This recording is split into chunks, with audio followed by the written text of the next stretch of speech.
মার্কিন ও ইসরায়েলি বাহিনীর হামলায় আক্রান্ত ভূগর্ভস্থ ক্ষেপণাস্ত্রের বাংকার ও ক্ষেপণাস্ত্রের গুদাম খুঁড়ে বের করছেন ইরানি সেনারা। মার্কিন গোয়েন্দা প্রতিবেদন অনুযায়ী হামলার মাত্র কয়েক ঘন্টা পরই তারা সেগুলো পুনরায় সচল করে তুলছেন। ইরান উল্লেখযোগ্য পরিমাণ ক্ষেপণাস্ত্র ও মোবাইল লঞ্চার পুনরুদ্ধারে সক্ষম হয়েছে বলেও প্রতিবেদনে বলা হয়েছে। চলতি সপ্তাহে পেন্টাগন ও হোয়াইট হাউস ইরানের বিরুদ্ধে যুদ্ধে ব্যাপক অগ্রগতির দাবি করছে।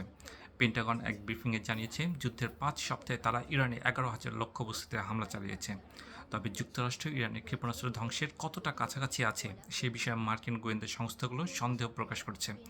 যুদ্ধে একটি প্রধান লক্ষ্য ছিল এই সক্ষমতা নষ্ট করা। মার্কিন গোয়েন্দারা এখন পর্যন্ত ইরানের হাতে থাকা বাকি লঞ্চারের সঠিক সংখ্যা সম্বন্ধে ওয়াকিবহাল নন।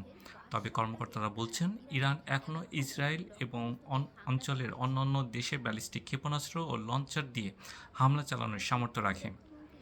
ইরানের ক্ষেপণাস্ত্র উৎপাদনের সক্ষমতা মারাত্মকভাবে কমিয়ে দেওয়াকে যুদ্ধের অন্যতম প্রধান লক্ষ্য হিসেবে ঘোষণা করছেন মার্কিন পররাষ্ট্রমন্ত্রী ও জাতীয় নিরাপত্তা উপদেষ্টা মার্কো রুবিও।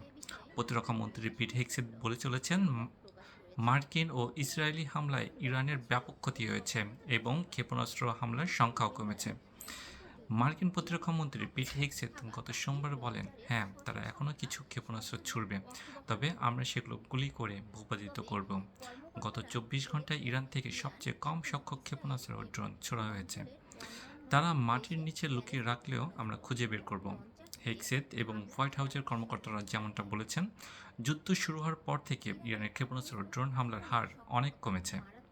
হোয়াইট হাউসের মুখপাত্র অ্যানিকলি এক বিবৃতিতে বলেন, ইরানের ব্যালিস্টিক ক্ষেপণাস্ত্র ও ড্রোন হামলা ৯০% কমে গেছে।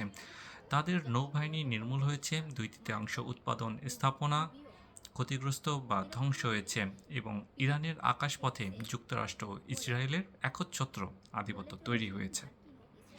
বিষয়টি কিছুটা হলেও মার্কিন ও ইসরায়েলি হামলার সাফল্যকে প্রতিফলিত করে। তবে মার্কিন গোয়েন্দা সংস্থাগুলো মনে করছে, ইরান তাদের লঞ্চারগুলো হামলা থেকে বাঁচাতে বাংকার ও গুহার ভিতরে লুকিয়ে রাখছে। ছুড়বে, তবে আমরা সেগুলো গুলি করে ভূপাতিত করব।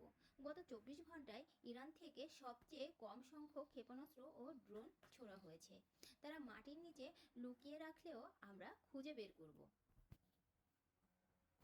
হেগসেথ এবং হোয়াইট হাউজের কর্মকর্তারা যেমনটা বলেছেন, যুদ্ধ শুরু হওয়ার পর থেকে ইরানের ক্ষেপণাস্ত্র ও ড্রোন হামলার হার অনেক কমেছে।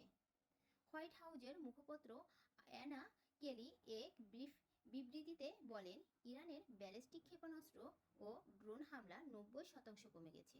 তাদের নৌবাহিনী নির্মূল হয়েছে, ২/৩ উৎপাদন স্থাপনা ক্ষতিগ্রস্ত বা ধ্বংস হয়েছে এবং ইরানের আকাশপথে যুক্তরাষ্ট্র ও ইসরায়েলের একচ্ছত্র আধিপত্য তৈরি হয়েছে। বিষয়টি কিছুটা হলেও মার্কিন ও ইসরায়েলি হামলার সাফল্যকে প্রতিফলিত করে। তবে মার্কিন গোয়েন্দা সংস্থাগুলো মনে করছে, ইরান তাদের লঞ্চারগুলো হামলা থেকে বাঁচাতে ব্যাংকার ও গুহার ভেতরে লুকিয়ে রাখছে।